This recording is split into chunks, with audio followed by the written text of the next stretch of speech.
जोहार आमर भाषा थी आज खबर के आपण को स्वागत। आज 8 अक्टोबर 2024 आसन सुनमा आज खबर। आंचलिक परिवहन प्राधिकरण तरफु बरगढ़ जिल्लानो आबा खरीफ ऋतु थी चाषी मानकर ठानु धान संग्रह बाबदे प्रकाश पाइथिबार गुटे प्रेस विज्ञप्ति के नेकरी चाषी मानकर भितरे असंतोष देखा देवार आशंका करी विभाग तरफु विज्ञप्ति के प्रत्याहार करा जायछि। 2024-25 खरीफ ऋतुन चाषी मानकर धान संग्रह लगी व्यवहार होतवार मोटर जान मानकर कागज पत्रर नवीकरण करबार लगी इ नोटिस रे निर्देश दिया जायथिला। इतार खिलाफ कले आईन अनुसार कार्यानुष्ठान ग्रहण करा जिबा बोली बरगढ़ आरटीओ साबुआ माझी प्रेस इस्ताहार सूचना देथिले। से आड़े इ प्रेस इस्ताहार के नेकरी जय किसान आंदोलन रो संपादक हर बणिया गुटे प्रेस विज्ञप्ति जरिया न प्रशासन तरफु दिया जायथिबार घोषणा के प्रत्याहार करबार लगी दाबी करिछन। बरगढ़ जिल्लानो चाषी माने चाषबास संगे परिवहन लगी ट्रैक्टर रो व्यवहार करिथिसन हेले बड़भागी ट्रैक्टर रो कागज पत्र नै थिबारनु चाषी माने धान निया अना करी नै पारी करी असुविधा भोगबे बोली से आशंका करिछन। राज्य परिवहन मंत्रींकर संगे आलोचना उतरु लक्ष्मी बस के नेकरी दक्षिण और पश्चिम ओडिशा बस मालिक संघ तरफु दिया जायथिबार 24 घंटिया बंद डाकरा के स्थगित रखा जायछि। ब्लॉक हेडक्वार्टर नु जिला महकुमा तक लक्ष्मी बस चलावा निष्पत्ति के विरोध करी बस मालिक संघ तरफु बंद डाकरा दिया जायथिला। परिवहन मंत्री विभूतिभूषण जेनांकर बरमपुर बासभवन न बस मालिक संघ मान को नेकरी गोटे बैठक होइतिला।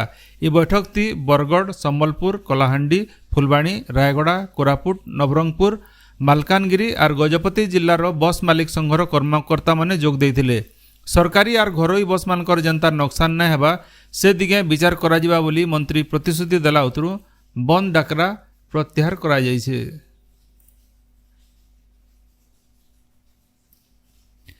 एनसीईआरटी तरफु छपा जाउथवार पढ़ा बही एतके अमेजन थी मिलवा।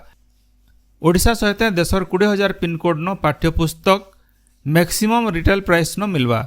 केंद्र शिक्षा मंत्री धर्मेंद्र प्रधानकर उपस्थिति न एनसीईआरटी और अमेजन सेलर्स प्राइवेट लिमिटेड भितरे इ बाबद न गोटे चुक्तिनामा होइछे।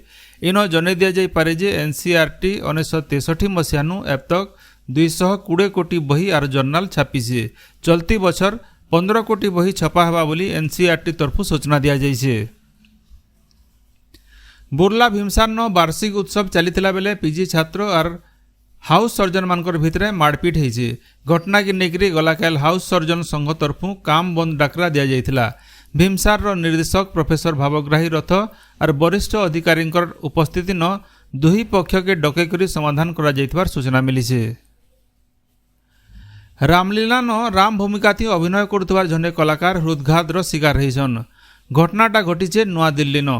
पारंपरिक ड्रेस पिंधि करी कलाकार सुशील कौशिक राम भूमिका न अभिनय करुथला बेले हठात ताकर छाती बनिया चियाबार नु ताहाकू आनंद विहार डाक्तरखाना निया जाउथला बेले बाटे ताकर जीवन जाइथिला। श्री कौशिक 32 बछर हेबा रामलीला थी राम भूमिका न अभिनय करुथिले। सोहेला न दुर्गा पूजा अवसर चलीथिबा रामलीला यात्रा न गलाकाल सुर्पणखार नाक कान कटा, खर दूषण, त्रिशिरा असुर बध, माया मृग उपाख्यान और सीता चोरी हो जाइछे। कलाकार मानकर सुंदर अभिनय देखबार लगी दर्शक मानकर बनिया भीड़ होइतिला।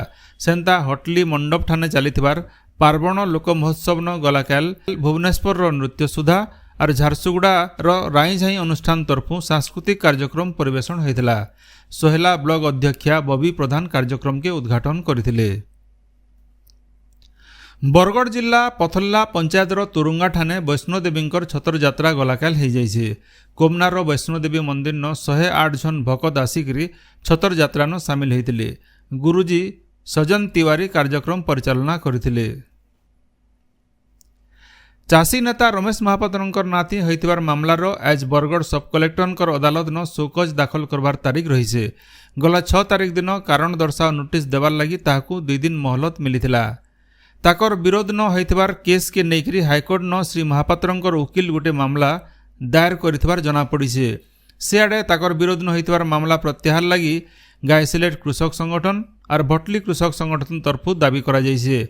इनो जने दिया जाय पारे जे बरगढ़ जिला न भिन्न भिन्न आंदोलन रो नेतृत्व नैथिबार लगी जने अभ्यासगत अपराधी भावे ताकर विरोध न 27टा मामला रुजु होइछे।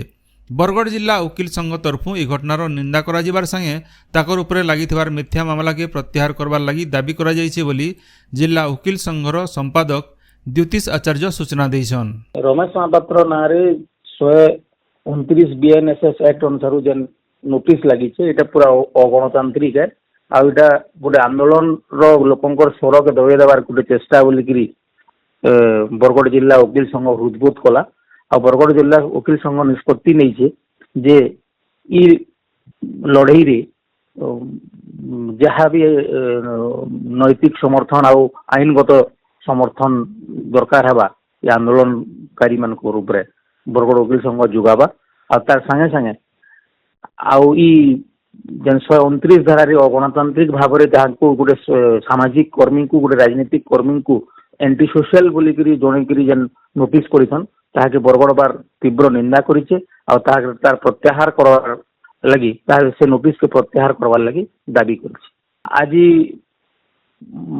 मोर जानबार हिसाब रे तांकर शोकस देवार तारीख अछि किंतु तांकर एडवोकेट कोर संगे मैं काली भेटी थी से मते कहउतिले कि जेहेतु से मानको जेन एफआईआर मानकर बलरे तांकर ना रे 129 धारा रे नोटिस जारी करा जाय से एफआईआर रो कॉपी मानको दिया ना जाय ता सेति लगी समाने तांकर जवाब शोकसटा प्रिपेयर करि ना पारी और समाने सेति लगे टाइम मागमु बोली कहउतिले।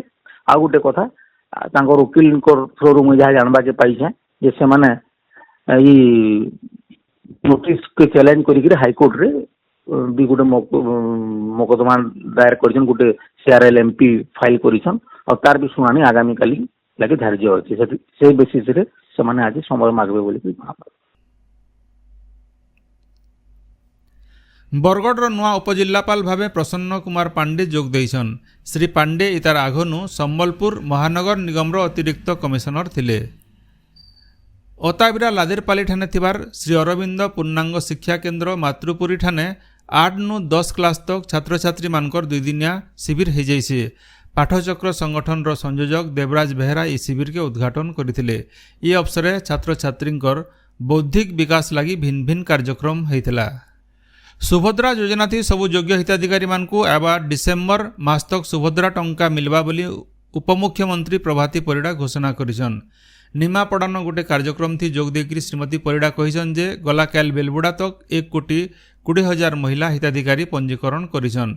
आयबा कैल गोपबंधु जयंती दिन मुख्यमंत्री बारिपदा ठाने 35 लाख नु अतका हिताधिकारी को सुभद्रा योजनार पहला किस्ती 2 नंबर खेप टंका देबे। इतार छड़ा से दिन स्वयं सहायक गोष्ठी महिला मानकर ऋण छाड़ करबे बोली उपमुख्यमंत्री श्रीमती परिड़ा कहिसन। रायजे आबा दिने अतका जलविद्युत उत्पादन करबार के पदक्षेप नियाजिबा। खास करी कलाहांडी और मालकानगिरी जिल्ला नो जलविद्युत उत्पादन प्रकल्प के सफल कार्यकारी करबार के सरकार निष्पत्ति नैछन। ई बाबदे ओएचपीसी अधिकारी संगे उपमुख्यमंत्री कनकवर्धन सिंहदेव गलाकाल आलोचना करिसन। उपमुख्यमंत्री श्री सिंहदेव कहिसन जे तापज विद्युत जरिए परिवेश दूषित हेउथिबारनु आयबा दिने जल वायु और सौर विद्युत प्रकल्प उपरे ध्यान दियाजिबा। राज्यर भिन्न भिन्न जलभंडार मानके अजथा पैन पलौथिबारनु सेटाके रखिकरी अतका जमिति पैन मड़ाबार के आउ पानीय जल क्षमता बढ़ाबार के सरकार फाटक नाई थिबार सबु डैम मानके फाटक लगाबार के निष्पत्ति नैछन। ई बछरनु ई काम मूल हेकरी 2026-27 तक इटा शेष हेबा। इथिर लगी 3 बछर थी 239 कोटी 60 लाख टंका खर्चा करा जिबा। जल संपद विभाग तरफु ई बाबदे गुटे संकल्प पत्र जारी हेइछे। बरगढ़ जिला पाइकमाल तहसिल 10टा गाँ के जंगल अधिकार अनुसार सामूहिक पट्टा दिया जाइए। पाइकमाल तहसिलदार और बीडीओ हीरापुर बोड़ासंबर मांडिया ढिपा छेदगाँ हरडाटाल कुआपाली कुटरामाल रणजीतपुर और परसखंडी गाँव लोक सामूहिक जंगल जमी पट्टा देइछन। ई जंगल जमीर विकास सहित सामूहिक व्यवहार लगी योजना प्रस्तुत करा जिबा। जिलार पदमपुर तहसिल अधीन थिबार जिलार 11टा गाँ की भी गोष्ठीगत जंगल जमी पट्टा दिया जाइए। आपण माने सबुदिन सुनुछन आमर भाषा ती रेडियो खबर सम्बलपुरी समाचार। सम्बलपुरी समाचार बाबदे आपणकर मतामत देवार सहित ई काम के आगे जारी रखबार लगी तहक और सहयोग देवार के अनुरोध। आमर यूट्यूब चैनल के लाइक शेयर और सब्सक्राइब करुन आउ फेसबुक पेज के फॉलो करुन। जोहार।